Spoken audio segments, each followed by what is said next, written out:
Sheen Lac Specialty Coatings, always shining. Sheen Lac.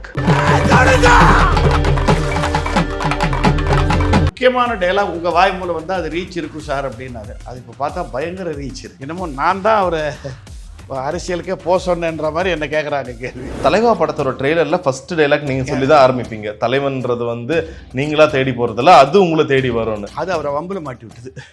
அப்போ அன்றைக்கி நாங்கள் சொல்லும்போது கேரக்டருக்காக சொல்லப்பட்டது தான். விஜயோட ஸ்டேட்டஸ் ஆஸ் அ ஹீரோன்னு பார்க்கும்போது அவர்களுடைய ரசிகர்கள் அது அப்படி தான் எடுத்துப்பாங்க. சின்ன உள்ளே பார்த்த ஒரு பையன் இந்த குரோத் இருக்காருன்னா சந்தோஷம் தான். வரட்டும், ஒன் மோர் பர்சன் வரட்டும்.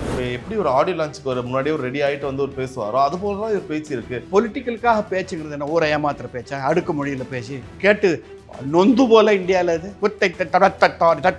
திட்டான்னு பேசி அர்த்தமே இல்லாமல் பேச தமிழ். இவர் பேசாமல் இருந்து சாதிக்கட்டும் போதும். நிறைய பேச்சு கேட்டாச்சு, ஆக்ஷனில் காட்டட்டும். அவங்க அதுக்கு முன்னாடி அவங்க அம்மா கிட்ட பேசுகிறேன்னு உங்களுக்கு தெரியுமா? இல்லை அவர் கூப்பிடாம அவங்க அம்மா வந்தாங்களா?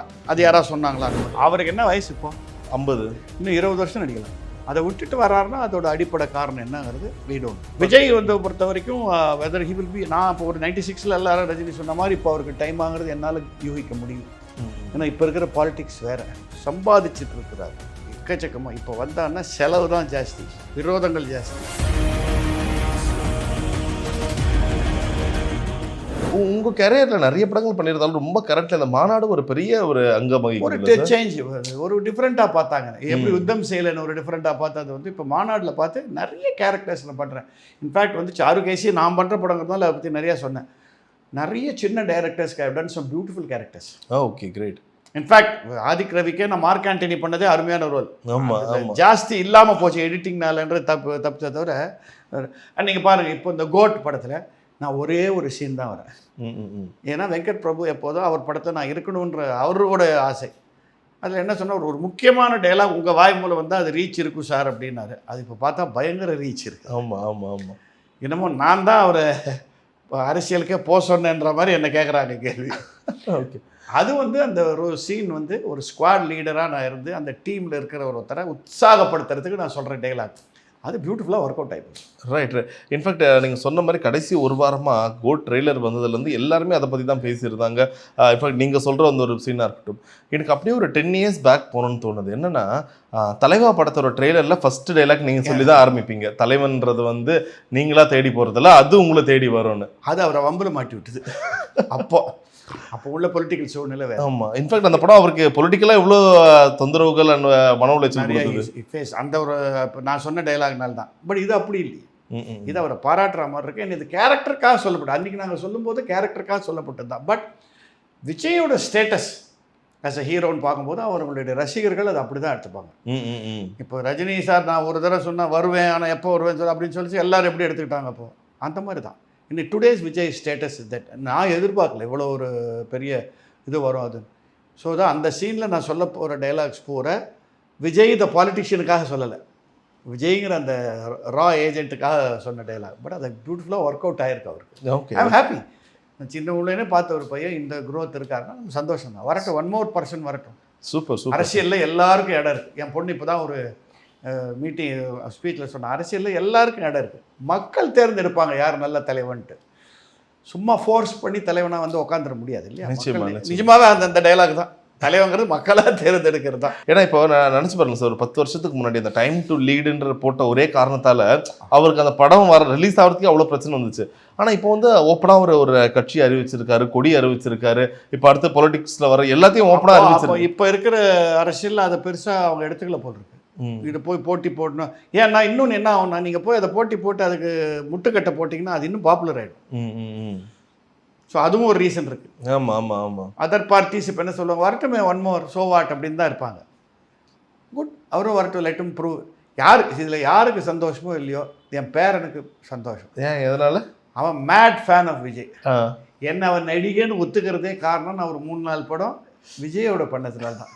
சிவாஜியோட பண்ண 33 படத்தினால இல்லை, ரஜினியோட பண்ண 15 படமோ, கமலோட பண்ண 15 படமோ, இல்லை நாகேஷோட பண்ணமோ அவனுக்கு நீ விஜயோட பண்ணியிருக்க அதனால அக்செப்டிவ்ன்றான். அப்படி அவர் என்ன சொன்னார் ட்ரெய்லர் பார்த்துட்டு உங்கள் பேரை? அவன் த்ரில்டு. இப்போ தான் எனக்கு மரியாதை தனியாக கவனிக்கிறான். சில பேர் வந்து எப்படி எடுத்துப்பாங்கன்னா நான் அதான் வந்து ஒரு பில்டப் கொடுத்தாகணுமாப்பா வேற யாருனா கூட பண்ணலான்ற மாதிரி இருக்கும். பட் இருந்தாலும் அந்த ஒரு டைலாக் தான் வெங்கட் பிரபு நானே உங்ககிட்ட சொல்றாரு, சின்ன கேரக்டர் தான், இந்த ஒரு சின்ன சின்ன டைலாக்ஸ் தான். நீங்கள் சொன்னால் அதுக்கு ஒரு வேல்யூ இருக்கும். பிகாஸ் நான் வந்து நியூட்ரலாகவே இருந்திருக்கேன். நான் நல்லவங்கள நான் பாராட்டுவேன், தப்பு பண்ணுறவங்கள நான் தப்புன்னு சொல்கிற தைரியம் எனக்கு இருக்குது. உங்கள் போன இன்டர்வியூலேயே நீங்கள் பார்த்தீங்க. ஸோ அதனால் என்ன ஒரு நியூட்ரல் பர்சனுங்கிறதுனால நீங்கள் சொன்னீங்கன்னா அதுக்கு வேல்யூ இருக்குது சார். நீங்கள் சொல்ல போகிறது அந்த கேரக்டருக்கு தான். அப்போ தான் சொன்னார். ஏன்னா அவர் அதுலேருந்து ஒரு லீடு வருது, கிளைமேக்ஸ் ஒரு முக்கியமான திருப்பம் அந்த இடத்துல வருது. அதனால எனக்கு அதுக்கு மேலே கதை தெரியாது. ஏன்னா அவர் வெங்கட்டெல்லாம் இப்படி கையில் இப்படி வச்சிருப்பார் கதையை, கொஞ்சம் கொஞ்சம் தான் விடுவார் இல்லை. சரி. So once a line always a line அப்படிங்க சும்மா ரா ஏஜென்ட், அதுக்கு சீனியராக நீங்கள் இருக்கீங்க அப்படின்னு. அதான் you can come back, you can prove your worth அப்படிங்கிறது தான் அதோட அர்த்தம். அதை இப்போ எப்படி வேணால் மீனிங் பண்ணிக்கலாம் சார். இப்போ எக்ஸாக்டாக இப்போ நீங்கள் சொன்ன மாதிரி இப்போ படத்தில் வந்து இப்போ 2-3 விதமான விஜய் சார் காட்டுறாங்க, அந்த ரொம்ப சின்ன வயசு விஜய் இது மாதிரி. நீங்கள் எஸ்ஏசி சார் கூட ஒரு 7-8 படங்கள் அவர் டைரக்ஷன் நடிச்சிருக்கீங்க. நிறையா பண்ணி சார் இப்போ பண்ணுறேன். ஓகே. இப்போ ஒரு படம் அவர் டைரக்ஷனில் பண்ணிட்டு இருக்கேன், கூரான்னு சொல்லிட்டு. ஓகே, அப்படியே. You watch out for that picture. நீங்கள் அந்த மாதிரி ஒரு படம் பார்த்துருக்கவே மாட்டீங்க. ரைட். Looking forward. ஒரு கோர்ட் ட்ரையல் பிக்சர் இது. சரி. பட் விட்னஸ் சொல்கிற ஆள் டோட்டலி நீங்கள் எக்ஸ்பெக்ட் பண்ணாத ஒரு ஆள். அந்த மாதிரி ஒன்று. அதில் நான் ஜட்ஜ், ரொம்ப ஒரு டிக்னிஃபைட் ஜட்ஜ். சரி. ஸோ எஸ்எஸ்சியோட இன்னைக்கு எனக்கு அப்பா புள்ள 2 பேரும் டச் இருக்கு. ஓகே. இந்த கனெக்ட் நினச்சி பாருங்களா, உங்களுடைய அந்த அவரோட முதல் படம் வெற்றி, அதில் ரொம்ப சின்ன பையனாக வருவார். அந்த படம் நீங்கள் நடிச்சு அந்த ஃபேஸ் இதில் நான் பார்த்தேன். ஏதோ ஒரு சிஜியில் பண்ணதில் எனக்கு அந்த ஃபேஸ் ஞாபகம் வந்தது. பழைய ரொம்ப சின்ன நல்லா ஞாபகம் இருக்கு. நான் வந்து அப்போல்லாம் ஷூட்டிங்க்கு வந்து அவர் சில நாள் நான் வீட்டுக்கு போய் அவர் வீட்லேயே சாப்பிட்ருக்கேன், எஸ்எஸ்சி வீட்டில். அப்போ லஞ்சுக்கு வந்து குட் மார்னிங் அங்கிள் சொன்னதெல்லாம் ஞாபகம் இருக்கு. ஓகே. இப்போ அந்த குட் மார்னிங் அங்கிள் சொன்னவருக்கு 50 வயசு ஆயிடுச்சு, அவர் ஒரு கட்சி ஆரம்பிச்சிட்டாரு, கொடி ஆரம்பிச்சிட்டாரு. அவர் அதே குட் மார்னிங் சார் தான் சொல்றாரு, அங்கிள் சொல்றது சார் சொல்றாரு. அவ்வளோதான். அந்த மரியாதை, அந்த ஒரு கெத்து, அந்த ஒரு dignity he still maintenance in the set. Sir, ஒரு ஆக்டராக நீங்கள் நினச்சி பாருங்கள். இப்போ நீங்கள் இந்த இன்டர்வியூ மேபி நீங்கள் இந்த இன்டர்வியூவில் நீங்கள் யாரையும் திட்டலை, எதுவுமே யாரை பற்றி நெகட்டிவாக பேசலைன்னா கூட உங்களை பற்றி சில விஷயங்கள் இவர் எதுக்கு இப்படி சொல்கிறாரு அப்படின்னு உங்களை பற்றி நெகட்டிவாக பேசுறதுக்கு ஒரு 100 பேர் இருக்காங்க. எக்ஸாக்ட்லி. அது வந்து ஒரு நடிகராக இருக்கும் போது ஆட்டோமேட்டிக்காக அதுக்கு மனநிலையாக தயாராகிடும். ஆனானப்பட்ட ரஜினிகாந்தை பற்றியே கழுவி ஊற்றுனாங்க. அப்பேற்பட்ட நடிகை கமலஹாசனை பற்றி சொல்றவன் சொல்லிகிட்டே தான் இருக்கும். ஏன்னா அவனுக்கு அதில் தான் பாப்புலாரிட்டி. 2-2-4ன்னு சொல்கிறதுல பெருமை இல்லையே. 2-2-5 நான் நிரூபிக்கிறேன் சொன்னால் எல்லாரும் அந்த பக்கம் தான் திரும்பி பார்ப்பாங்க. இப்போ ரோட்டில் அழகான புடவை கட்டி போகிற பொம்பளையை எத்தனை பேர் பார்க்குறோம்?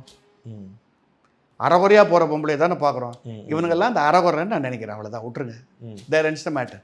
அண்டு அந்த கிரிட்டிசிசம் நியாயமாக இருந்தால் எடுத்துக்க வேண்டியது என் பொறுப்பு. சும்மா சொல்லணுமேன்னு சொன்னால் ஐ டோன்ட் கேர். ரைட். நான் முன்னே சொன்னது ஐ டோன்ட் கேர். ஓகே. இது எதனால் கேட்டேன்னா, இப்போ விஜய் சார் இப்போ அவங்க அப்பா பற்றிலாம் பேசும்போது இப்போ இந்த கட்சி கொடி அறிவிக்கிறாங்க, அப்போ வரும்போது அவங்க அம்மா ஏதோ கை கொடுக்க வராங்க, மேபி அவர் பார்க்கலையோன்னு தெரியல. அது ஒரு அது வந்து அதெல்லாம் அது பார்த்தேன் சார். அது நீங்கள் அதை வந்து நீங்கள் திருப்பி போட்டு காட்ட தப்பாக தான் இருக்கும். ஓகே. இப்போ ஒன்றும் வேணாம். நீங்கள் இந்த இப்போ ரூமுக்குள்ளே வந்தீங்க, நான் ரெடியான்னு கேட்காம தான் வெளில வந்தேன். இதை போட்டு பார்த்து என்னை அவமதித்தார் ஒய்ஜி மகேந்திரன் போட்டு அதையே திருப்பி போட்டிங்கன்னா அது அப்படி தான் தெரியும். அது உங்கள் சோஷியல் மீடியா பண்ணுற ட்ரிக்ஸ் அது. ரைட். இன்னைக்கு சோஷியல் மீடியாவில் பெரிய ஈவிலே என்னன்னா, சாதாரண விஷயத்த ப்ளோ அப் பண்ணி காட்டுறது தான் விஷயம். அவங்க அதுக்கு முன்னாடி அவங்க அம்மா கிட்ட பேசுகிறேன்னு உங்களுக்கு தெரியுமா? இல்லை அவர் கூப்பிடாமல் அவங்க அம்மா வந்தாங்களா? அது யாராவது சொன்னாங்களா நம்மக்கிட்ட? அம்மாவும் உட்காந்தாங்க, அப்பாவும் உட்காந்தாங்க. அந்த மோமெண்ட்டில் அவர் எதோ தாண்டி போயிருக்கல. எத்தனையோ தடவை இட் ஹஸ் ஹேப்பன். என் பொண்ணே சம்டைம்ஸ் எனக்கு அந்த அவங்க பார்ட்டி ஃபங்க்ஷனில் என்னை கூப்பிடும்போது நான் போச்சு என்னை கண்டுக்காமல் போகிறோம். அப்போ எனக்கும் பொண்ணுக்கும் சந்தேகம் அர்த்தமா? அது ஏன் ப்ளோ அப் பண்ணுறாங்கன்னு தெரில. அதை மட்டும் திருப்பி போட்டு காட்டுறாங்க. கையை வச்சாரு இப்படி. அதெல்லாம் ஒன்றும் இல்லை. ஐ டோன்ட் திங்க் அப்படி ஒன்று அந்த குடும்பத்தில் விரிசல் இவன் நினைக்கிற மாதிரி ஏற்பட்டலை. கவனிக்காமல் போய்விட்டார் அப்படின்றதெல்லாம் நம்ம எதையுமே இமேஜின் பண்ணக்கூடாது. இல்லை அவரை கேட்டுருங்க. நீங்கள் தான் இவ்வளோ தூரம் மீடியா வச்சுங்க சார், விஜயே நேராக கேளுங்க சார், இந்த மாதிரி அவங்கள ஒதுக்கினீங்க. அப்பா அவர் என்ன சொல்கிறார் பாருங்கள். நம்ம ஏன் கன்ஜெக்சர் பண்ணணும்? இது என்னன்னா, இந்த சோஷியல் மீடியாவில் என்ன நடந்திருக்கு, இப்போ தான் ஒரு அரசியலுக்கெல்லாம் வரேன்னு சொல்கிறார். இன்னும் எவ்வளவு கட்டங்கள் இருக்குது. எதிர்ப்புகளை தாண்டணும், மக்கள் அவர் ஒரு பிரதிநிதியாக ஏற்றுக்கணும், அப்புறம் அவர் எலெக்ஷனில் நிற்கணும், அங்கே ஜெயிக்கணும். அதுக்கப்புறம் தானேங்க அரசியல்வாதி. இப்போவே அவர் என்ன பண்ண போகிறாரு, அவர் இத்தை பண்ண முடியாது, அவரால் இத்தை பண்ண முடியாது. ஒருத்த இப்போதாயா கல்யாணம் பண்ணிக்க ஒத்துக்கிறான்னா இவனால் குழந்தை பெற்றுக்க முடியாதுன்னு ஆரம்பத்திலேயே சொன்னால் என்ன அர்த்தம்? ஓகே. எனக்கு அது I am not prepare to comment. அதை நான் என்ன பண்ண முடியும்? அவர்னா I can wish him. Wish him all the best. But in fact இன்னும் சில பேர் எப்படி சொல்றாங்கன்னா, இப்போ அவர் ஒவ்வொரு வாட்டி வந்து பேசும்போதும் இப்போ எப்படி ஒரு ஆடியோ லான்ச்சுக்கு ஒரு முன்னாடியே ஒரு ரெடி ஆகிட்டு வந்து ஒரு பேசுவாரோ அது போல தான் ஒரு பேச்சு இருக்கு. ரொம்ப ஒரு அந்த ஒரு யதார்த்தமான ஒரு பேச்சோ இல்லை நார்மல் அந்த ஒரு பொலிட்டிக்கலுக்கான ஒரு பேச்சு இவர்கிட்ட இல்லையோன்ற ஒரு கேள்வி. பொலிட்டிக்கலுக்காக பேச்சுங்கிறது என்ன ஊரை ஏமாத்துற பேச்சா? அடுக்கு மொழியில் பேசி கேட்டு நொந்து போல இந்தியாவில் அது தத்துத்தோட திட்டான்னு பேசி அர்த்தமே இல்லாமல் பேசுற தமிழ். காமராஜ் எப்படிங்க பேசினாரு? பொலிட்டிக்கலாக பேசினாரா? அப்படிதான் நடக்கணுங்கிறேன் அப்படின்னாருல. அவரோட நீங்கள் அரசியல்வாதி கிழிச்சிட போறாங்க யாராவது? ஸோ இவர் பேசாமல் இருந்து சாதிக்கட்டும்ன்ற போதும். நிறைய பேச்சு கேட்டாச்சு. நான் தமிழ்நாடு மட்டும் சொல்ல, காஷ்மீர் முதல் கன்னியாகுமரி வரை மைக்க பிடிச்சா அரசியல்வாதி விடமாட்டாங்கிறதான் பேச்சு. எனக்கு இன்னும் கூட ஞாபகம் இருக்குது. நான் காலேஜ் ஸ்கூல் படிக்கும்போது அப்போ எந்த பார்ட்டின்னு ஞாபகம் இல்லை. ஒரு மீட்டிங் பேசுகிறாங்க ஊரில். நான் கென்னடிக்கு சவால் விடுகிறேன்றான் ஒருத்தன். கட்டிக்க வேஷ்டி கூட இல்லை அவனுக்கு. இந்த மாதிரி மேடையில் பேசி அது 4 பேர் கை தட்டுறது பேசலைங்கிறது ஒரு அவர் minus. Maybe you will show in action, we don't know. அதுவும் தெரியாது எனக்கு. Or maybe he will mature. இப்போ எத்தனை பேர் சார் அரசியலில் ஒன்றுமே தெரியாமல் வந்தவங்க நல்லா பேச ஆரம்பிச்சிட்டாங்க. ஆமாம் ஆமாம். அந்த மாதிரி இவரு கற்றுக்கிட்டோம். பேச வேண்டாங்கிறனா மக்கள் கேட்டு கேட்டு அழுத்து போச்சு பேச்சை. ஆக்ஷனில் காட்டட்டும். Right right. Let him become action politician. Fine fine fine. I prefer him to be that. Okay sir. இப்போ கரண்ட்ல அவர் சொல்லும் போது கிட்டத்தட்ட ஒரு 200 கோடி சம்பளம் வாங்குறாருன்றாங்க. இது எல்லாத்தையும் தாண்டி இது எல்லாம் அப்படியே விட்டுட்டு ஒரு பொலிட்டிக் போறாரு. மேபி அவர் இன்னொரு 6 படம் நடிச்சா அந்த 200 கோடி கணக்கு பார்த்தா அது 1000 கோடி வரும். அவருக்கு என்ன வயசு இப்போ? 50. இன்னும் 20 வருஷம் நடிக்கலாம். இப்போ ரஜினி நடிக்கலையா? ரஜினி ஒரே வயசு இன்னும் ஹீரோ பண்ணிட்டு இருக்காரு. Kamal நடிக்கலையா? he has got earnings for another 20 years or at least another 10 years. S. அதை விட்டுட்டு வராருன்னா அதோட அடிப்படை காரணம் என்னங்கிறது we don't know. சார் இப்போ முன்னாடி சொல்லுவாங்க இந்த ஒரு 95 96 டைம்ல ரஜினி சார் எலெக்ஷன் இருந்தால் அவர் தான் சிஎம். அது இப்போ வரைக்கும் அப்படியே கேட்டு கேட்டு பயங்கர மனப்படமா தெரியும். நானும் அதை நம்புறேன். அந்த டைம்ல ஒரு எல்லாருக்கும் ஒரு நேரம். ஆமா ஆமா. இஸ் இட் லைக் இதுதான் விஜய் அவரோட நேரமா? நீங்க தெரியல, அது என்னால் அவ்வளோ ஷுவரா சொல்ல முடியல. ரஜினிக்கு சொன்ன அளவுக்கு ஷுவரா என்னால். அந்த டைம்ல நீங்க எவிடென்ட்டா பார்த்துருப்பீங்களா அந்த ஒரு ஃபேன்? அது வந்து they wanted him to become. இப்போ 2 வருஷம் முன்னாடி கூட இருந்தது அந்த ஆப்பர்ச்சுனிட்டி. அவர் தானே வானான்னு ஒதுங்கினாரு. பட் இப்போ வந்து இந்த ஒரு விஷயம் பிடிச்சிருக்கு. அப்புறம் எனக்கு தெரிஞ்சு 2-3 இயர்ஸ் பிக்க வந்தா கூட அவருக்கு ப்ராபப்ளி அவர் டோட்டலாக சிஎம் ஆயிருப்பாரான்னு சொல்ல முடியாது. ஒரு பவர்ஃபுல் அப்போசிஷனாக வந்துருக்கலாம். ஏன்னா அவர் ரசிகர்கள் அவ்வளோ ரெடியாக இருந்தாங்க. பூத் வரைக்கும் எல்லாம் ரெடி பண்ணி வச்சுருந்தாங்க. He got out for health reasons because the strain of politics அவரால் முடியாதுன்னு. பட் உங்களுக்கு தெரியுமா முன்னாடி அவர் அனௌன்ஸ் பண்ண போறாருன்னு, நான் அரசியலுக்கு வருவது உறுதின்னு? இல்லை, சத்தியமாக தெரியாது. அவருக்கெல்லாம் யாரும் சொல்லி தான் உங்களுக்கே தெரியுமா? இல்லை, அந்த மாதிரிலாம் ரொம்ப ஃபியூ பீப்புள் கிட்ட தான் அவர் பேசு. Is a very private person. Okay. நான் ஆனால் ஒன்று தான் அவர்கிட்ட எப்போதும் சொல்லுவேன், நீங்கள் வர்றதுன்னு முடிவு பண்ணால் எல்லாத்தையும் விட்டு எம்ஜிஆர் மாதிரி வாங்க. இங்கே ஒரு கால் அங்கே ஒரு கால் திருப்பி போகலாமான்னு நினச்சின்னு வந்தால் அது கமலஹாசன் இஸ் டூயிங் இட். இப்போ அவர் தானே பண்ணுறாரு. ஒரு பக்கம் படமும் நடிக்கிறாரு, கட்சி எவ்வளோ சக்ஸஸ்ஃபுல்லாக இருக்காரு. But it's not successful. That is the reason. எனக்கு என்ன தோணுது, அவர் ஸ்டார்டிங்கில் அந்த மக்கள் மயம் ஆரம்பிக்கும் போது கமலஹாசனை பொறுத்த வரைக்கும் நான் வந்து சார் அவருக்கு நடிகனான ஒரு கமலஹாசனுக்கு நான் மிகப்பெரிய ஃபேன். ஏன்னா கூட கிட்ட இருந்து பார்த்துருக்காங்க. அவர் நடிகனாக தான் இருக்கணும். He should not go to politics. அதோடைய ஸ்ட்ராங் பிக்சர் என்ன நேரடியாக கேட்டால் கூட சொல்லு. Because the world is losing a great act. அவ்வளோதான். அது இதுலேயும் வந்து அதுலேயும் வந்து பண்ணது என்ன இப்போ பாருங்கள், is only being criticise for what ever he says because he doesn't have a fixed. நீங்கள் சொன்ன மாதிரி ஆரம்பத்தில் வந்தப்போ ஃபிக்ஸட் பாலிசி மாதிரி இப்போ இல்லை. Is adjusting according to time. So அப்படி இருக்கும்போது டெஃபினட்டாக பேசு. அதனால் என்ன பொறுத்த வரைக்கும் கமல் இஸ் ஆஃப்டர் சிவாஜி நான் ஒரு ஆக்டர்னு பார்த்து வியந்து போகிறது அவரை தான். Okay. We should not lose him as an actor. Right. Okay sir. And coming back to GOAT, Vijay வந்து பொறுத்த வரைக்கும் வெதர் ஹி வில் பி, நான் இப்போ ஒரு 96ல் எல்லாரும் ரஜினி சொன்ன மாதிரி இப்போ அவருக்கு டைம் ஆகுறது என்னால் யூகிக்க முடியல. ஏன்னா இப்போ இருக்கிற பாலிடிக்ஸ் வேறு, கட் த்ரோட் பாலிடிக்ஸாக இருக்குது. So he has to be careful because எல்லாத்தையும் விட்டுட்டு வராரு. ஓகே. ஸோ இப்போ நீங்கள் உங்கள் சைட்ல இருந்து ஏதாச்சும் ஒரு கேள்வியோ ஒன்று கேட்கணும்னா என்ன கேட்பீங்க விஜய் சார்? ஒரு பொலிட்டிக்கல் கேள்வி உங்கள் ஸ்டைலில் எந்த அளவுக்கு நீங்கள் முழுமையாக அதில் ஈடுபட போகிறீங்கன்னு நான் கேட்பேன். ஏன்னா அவர் வந்து சம்பாதிச்சிட்டு இருக்கிறார் எக்கச்சக்கமாக. இப்போ வந்தான்னா செலவு தான் ஜாஸ்தி, விரோதங்கள் ஜாஸ்தி இல்லையா? ஆமாம். விமர்சனங்கள் அதை விட வந்துக்கிட்டு இப்போவே ஆரம்பிச்சிட்டாங்களே. அதான் நான் சொன்னேன், கல்யாணமே பண்ணிக்கல, குழந்தை என்ன கலர்னு பேச ஆரம்பிச்சிட்டாங்களே. ஸோ அதுதான் நான் கேட்போம். அவர் எந்த அளவுக்கு உறுதியாக இதில் இறங்க போகிறாருங்கிறது அந்த அவருடைய மனதிடத்தை பற்றி தான் நான் கேட்பேன். வேறு எதுவும் கேட்க மாட்டேன். அண்ட் முன்னாடி இப்போ கமிங் பேக் டு கோட், மாநாடு படம் ட்ரெய்லர் பார்க்கும்போதும் சரி, ஃபர்ஸ்ட் வாட்டி படம் பார்க்கும்போதும் சரி, நிறைய பேர் என்ன சொன்னாங்க, படம் கொஞ்சம் குழப்பமாக இருக்கும், எல்லாருக்குமா புரியுமான்னு. கோட்டோட ட்ரெய்லரை பார்த்துட்டு நிறைய பேர் தான் சொல்லுவாங்க, என்னப்பா அப்பா விஜய் காட்டுறாங்க, பையன் விஜய் காட்டுறாரு, ஏதோ ஒரு இடத்துல அந்த ஒரு குழப்பம் இருக்குமோ படத்தில். உங்களுக்கு ஒரு டவுட், ஒரு இன்ட்ரெஸ்ட் வந்துடுச்சு இல்லை? ஏ அது போதும். அப்படி தான் மாநாட்டில் சொன்னாங்க. மாநாடு நடிக்கும்போது எனக்கே சொல்லுது, என்னையா இது இவர் இது நடக்குன்றாரு, திருப்பி அது நடக்குன்றாரு. எடுக்கிறவன் கிளியராக இருந்தால் போதும். ஆமாம் ஆமாம் ஆமாம். வெங்கட் பிரபு கிளியராக இருக்காரா, படம் நல்லா வரும். Venkat Prabhu was absolutely clear when taking Maanaadu. we had no doubts. எங்களுக்கு வேணா டவுட் இருந்திருக்கலாம், அவங்க வந்தான் சுட்டா செத்தா மாதிரி தான் இருக்குது படம், இது என்னென்னு. பட் யாராவது எதிர்பார்த்தாங்களா? ஒரு அப்போ தான் அங்கே தான் நீங்கள் பாமர மக்களை பாராட்டணும். அவங்களுக்கு ஒன்றுமே தெரியாது, கத்தியால் வெட்டுறது, ரத்தம் காட்டுறது, செக்ஸ் காட்டுறது தான் அவங்களுக்கு பிடிக்கும்னு வச்சுருந்தீங்களே. எப்படி மாநாடு அப்ரிஷியேட் பண்ணாங்க? மாநாடு என்ன வெறும் கிளாஸ் படமா? இல்லையே, மாசில் ஓடித்தது. 100 நாள் அப்போ ஓடின ஒரே படம் தானே. அதனால் மக்கள்கிட்ட விட்டுடுங்க தீர்ப்பை. நம்ம இங்கே உட்காந்துட்டு நீங்கள் நான் முக்கியமாக நீங்கள் உட்காந்து இப்படி வரும் அப்படி வரும்லாம் எழுத வேணாம், சட்ட கலர்லாம் மாற்றிக்கிட்டதெல்லாம் எழுத வேண்டாம். நம்ம அவங்கக்கிட்ட விட்டுருங்க, அவங்க புத்திசாலித்தனமாக அதுக்கு தீர்வு கொடுப்பாங்க. இப்போ கொடுத்துருக்காங்கல்ல, சமீபத்தில் வந்த சில படங்களுக்கெல்லாம் எது வேணுமோ தீர்வு கொடுத்துருக்காங்க. இதை நீங்கள் பார்த்த உடனே, என்ன பார்த்த உடனே இது ஒரு இங்கிலீஷ் ஸ்பை பிக்சர் மாதிரி இருக்கும்னு என்னோடய ஃபீல்.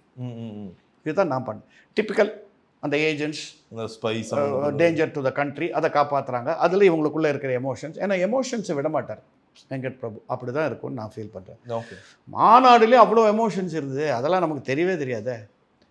என் கேரக்டரே என்னன்னு ஷூட்டிங் அன்றைக்கி தான் தெரியும் எனக்கு. Okay okay. இன்ஃபேக்ட் இதில் உங்களுக்கு சாட்டிஸ்ஃபைடாக இருக்கா இந்த சிஜி கிராஃபிக்ஸ் எல்லாம்?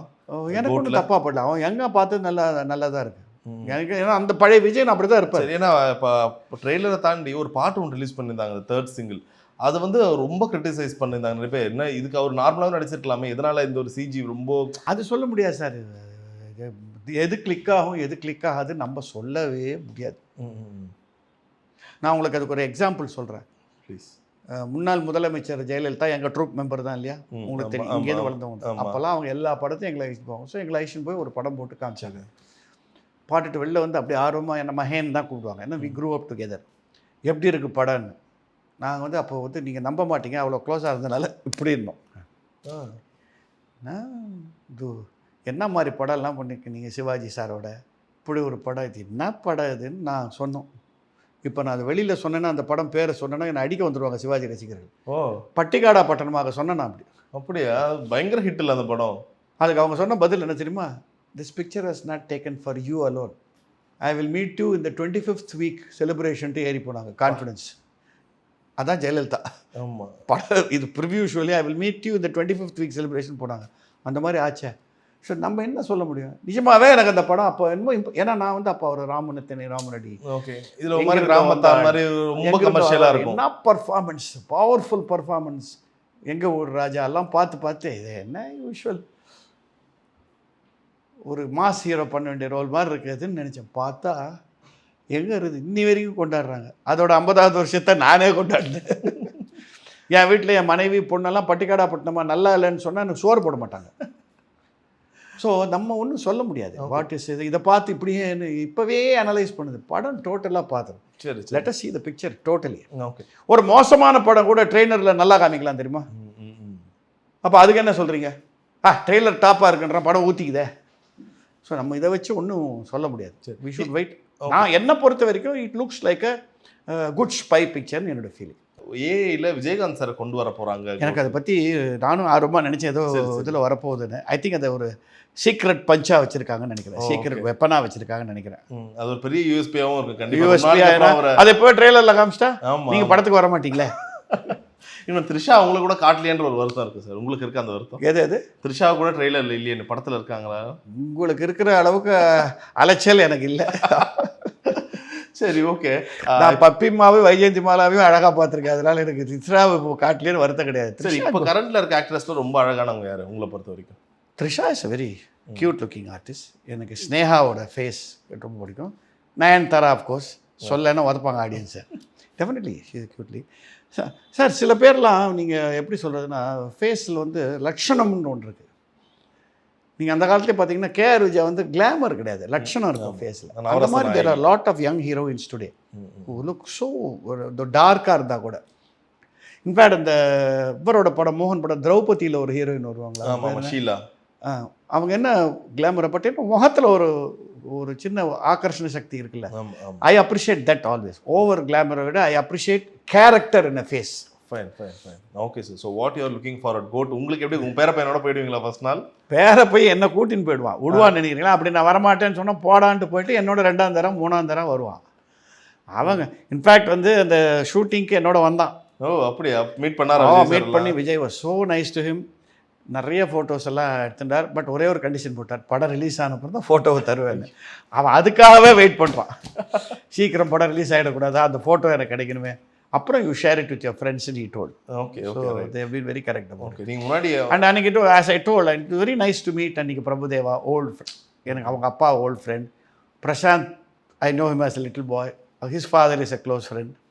So it's all very nice. In fact நீங்கள் கிண்டலாக கூட சொன்னீங்களாமே செட்டில், நீங்கள் எல்லாம் நடிச்சிங்கடா, நான் டைலாக் பேசி நான் கிளாப் பாயிண்ட் போயிடுவேன்டா. இப்போ உண்மையாக இல்லையா அது? இப்போ வைரலாக எப்படி இருக்குன்னு நினைக்கிறீங்க அந்த சீன்? அதுவும் சொல்ல முடியாது. இது ஓவராக வைரலாக போய் தியேட்டரில் சரியாக போகாமல் போடலாம். பட் அதுக்கு வந்து வெங்கட் பிரபு தான் கையில் இருக்குது. அவர் கதையை எப்படி கொண்டு போய் அந்த இடத்துல இறக்குறாரு, அங்கேருந்து என்ன டேக் ஆஃப். Okay okay. நான் தான் சொல்கிறேன், அது வந்து டேக் ஆஃப் பாயிண்ட் அது for the climax. So I am sure it will. Great sir. Great line up. ஆக்சுவலாக நிறைய நடிகர்களோட ஆசையும் அதுதான், எப்பயுமே அடுத்தடுத்த படங்கள் இருக்கணும். உங்களுக்கு எனக்கு விஜய் சார் சீக்கிரம் முடிச்சுக்கிறாருன்னு எனக்கு கொஞ்சம் வருத்தமாக இருக்குது. இன்னும் 4-5 படம் அவரோட நடிச்சிருக்கலாம் போது ஒரு சந்தேகம். அண்ட் இன்னும் எனக்கு ஏக்கம்னு எதுவுமே கிடையாது. பட் ஒரு பெரிய ஏக்கம்னு சொன்னால் அந்த காலத்தில் என்னால் எம்ஜிஆரோட நடிக்க முடியல. அந்த காலத்தில் 2 மிகப்பெரிய குணச்சித்திர நடிகர்கள், அவங்கள வந்து நான் வந்து ஹாலிவுட்டை விட பெட்டர்ன்னு சொல்லுவேன். ஒன்று டிஎஸ் பாலையா, இன்னொன்று எஸ்வி ரங்காராவ். அவங்களோட நடிக்கிற வாய்ப்பு கிடைக்கல. எம்ஆர் ராதா கூட நடிச்சிட்டேன். அதே மாதிரி இப்போ இருக்கிற யங்ஸ்டர்ஸில் எனக்கு அஜித்தோட நடிக்கிற வாய்ப்பு கிடைக்கல. நம்ம டைரக்டர் தான் எடுக்கிறார் அந்த படத்தை, அதிக் ரவி. பார்ப்போம், கூப்பிட்றாரா பார்ப்போம். ஹோப்ஃபுல்லி நடக்கும். நம்ம உங்கள் நேரத்துக்கு மிகப்பெரிய நன்றி sir. Thank you so Thank much you, sir. Sheen Lac Specialty Coatings, always shining. Sheen Lac.